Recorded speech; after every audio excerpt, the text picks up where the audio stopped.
First late Tenzing Rapge Densepa फुटम्यान्स open football टुर्नामेन्टको आज फाइनल रहेको छ र यस फुटबल म्याच फाइनलमा टग अफ वारलाई एक्जिबिसन इन्टरटेनमेन्ट राखेको छ र यसमा पार्टिसिपेट गर्नुहुने टिम हाम्रो पश्चिमबाट युवाहरू हुनुहुन्छ भने हाम्रो थाङसिङबाट पनि युवाहरू जोड्नु भएको छ र फर्स्ट फ्रेम साइड पश्चिमले जितेको छ।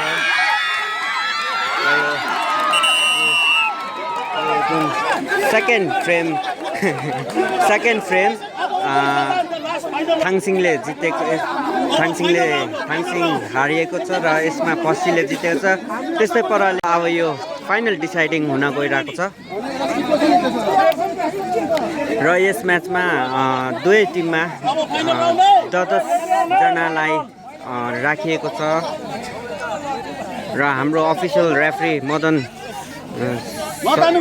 सर हुनुहुन्छ, साथमा एसिस्टेन्ट कर्मा लेग्दे, साथै कर्म सोनाम लेप्चा।